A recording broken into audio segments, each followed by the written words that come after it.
Being physically fit allows you to properly support the Air Force mission. The Air Force Fitness Assessment is a tool to assist in the determination of your overall fitness and consists of 3 components: body composition, aerobic fitness, and muscular fitness.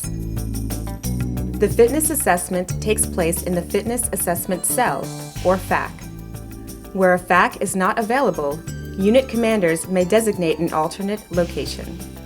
Also, members taking their assessment must wear the official PT uniform.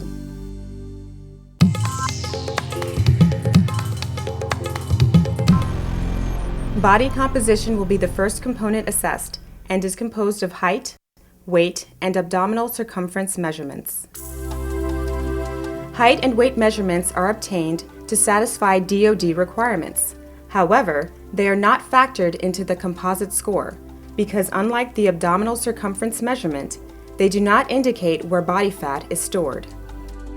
Height and weight measurements will be taken at the start of the assessment in accordance with the procedures outlined in Air Force Instruction 36-2905. The abdominal circumference measurement is an assessment of body composition and counts for 20% of your overall composite score.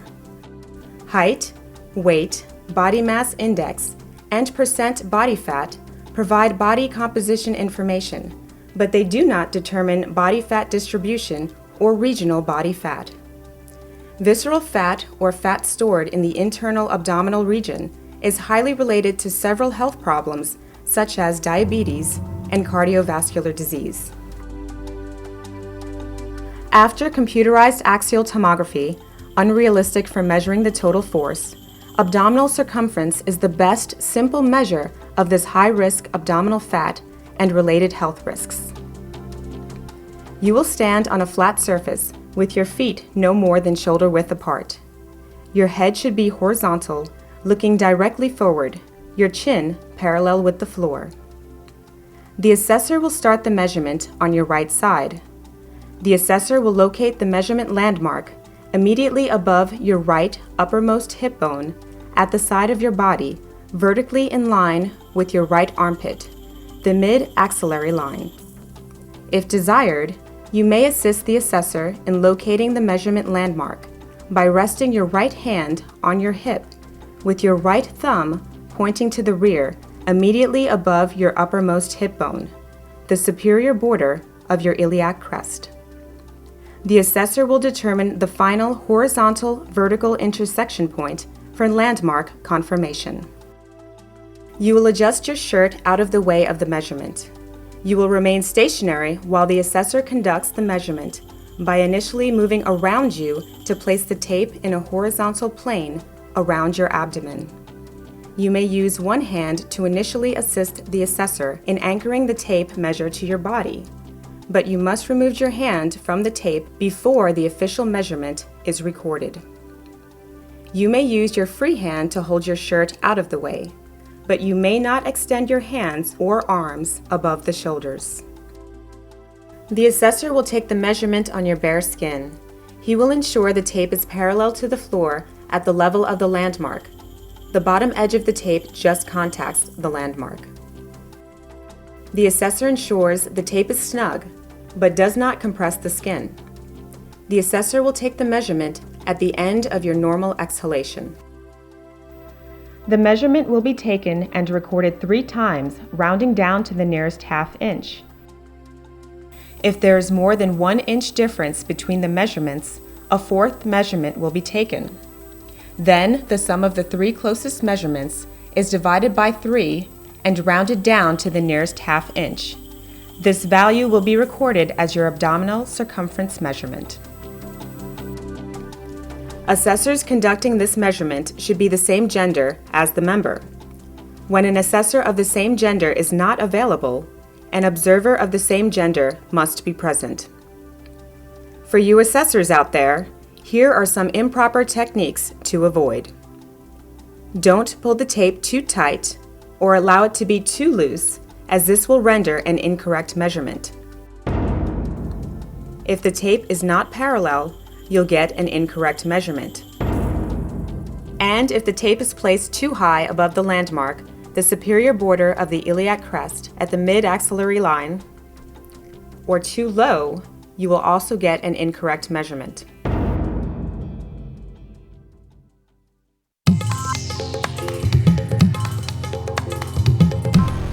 Unless medically exempt, all members will complete the 1.5-mile run as the aerobic component of the fitness assessment.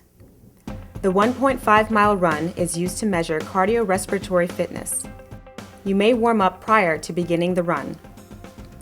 When you are ready, line up behind the starting line. The assessor will tell you when to begin with the start of a stopwatch.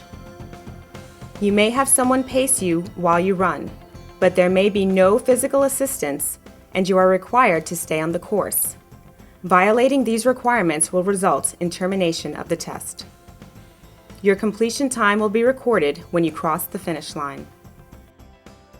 If you are medically exempt from the 1.5-mile run, the 1-mile walk is the only approved alternate aerobic assessment. You are required to walk 1 mile as quickly as possible. You must walk, not run, keeping at least 1 foot in contact with the ground at all times. Your heart rate will be recorded immediately upon completion of the mile by reading the value from a heart rate monitor.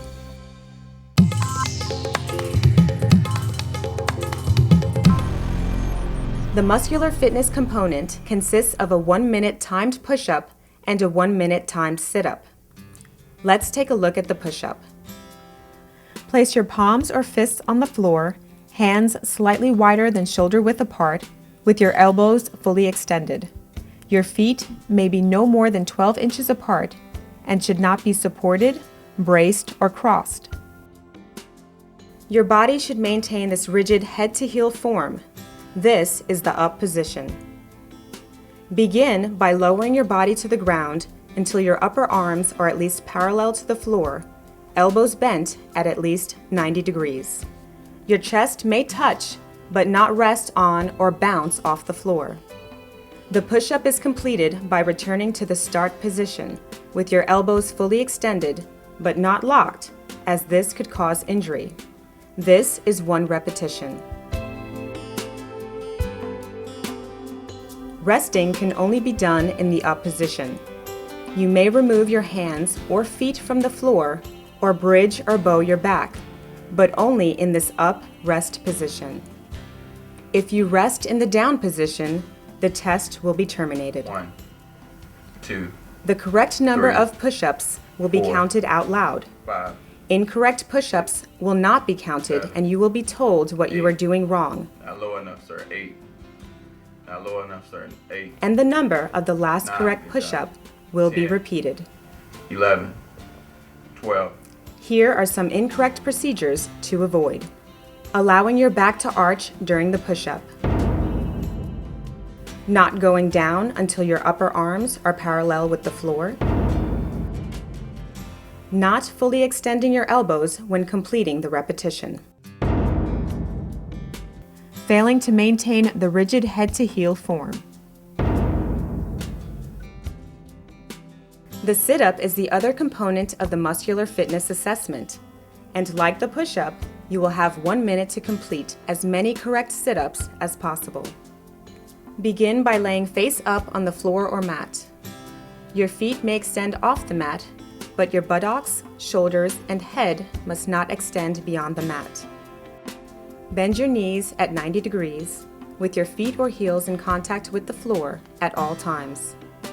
Cross your arms over your chest with your hands or fingers at your shoulders, resting on your upper chest. Raise your upper torso until your elbows touch your knees or thighs. Then, lower your upper torso until your shoulder blades contact the floor. This is 1 repetition.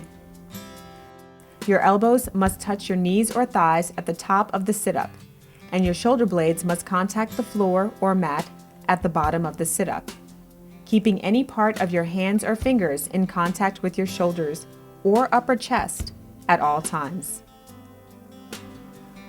Are you ready? Yep. Begin. You have 1 minute to perform as 1, many correct sit-ups as 2, possible. The correct 3, number of repetitions 4, will be counted out loud. 5, 41, Incorrect And we got sit-ups your will hands in not contact be with your chest. counted, That one doesn't and you count. will be 42. told what you are doing Keep wrong. your hands in contact with your chest. That one doesn't count. 43. The number of the last 44, correct you got sit-up 5 will be seconds left. That one repeated. does not count, man. The total number of correct sit-ups 4. in 1 minute Time. is recorded as your score.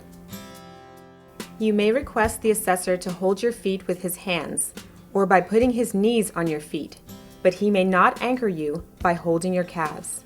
Additionally, he may not stand on your feet during the assessment, as he could lose his balance and step off, causing you to lose a rep. Please note you may request a member of the same gender to hold your feet, and that request must be granted. You may use an anchored toe hold bar where available, so long as your heels remain in contact with the ground at all times and the bar cannot move. Here are some incorrect procedures to avoid. Elbows not touching your knees or thighs at the top of the sit-up. Shoulder blades not contacting the floor or mat at the bottom of the sit-up. Hands or fingers completely breaking contact with the shoulders or upper chest. Grabbing onto your shirt. This does not assist in performing the sit-up, and it makes it difficult to determine if you are maintaining proper contact. And lastly, lifting your buttocks off the floor. Once you've completed the assessment, you will be asked to review your scores and acknowledge the component results by signing the hard copy score sheet. It is important to note that FACS will supervise members conducting push-ups, sit-ups, and the 1.5-mile run at a ratio of no more than 12 members for every one FAC staff member. When multiple airmen are testing, they will pair off and count for each other while the FAC member provides oversight to ensure proper form.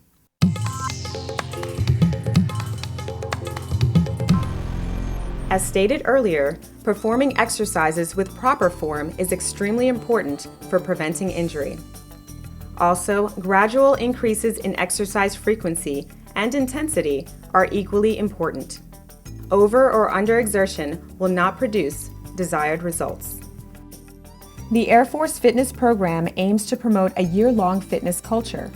Physical fitness positively affects our airmen's personal health and wellness and directly impacts combat readiness and war-fighting capability. We wish you success as you strive to improve your physical fitness, health, and ability to serve as a warrior airman in the world's greatest Air Force. Aim high, fly, fight, win.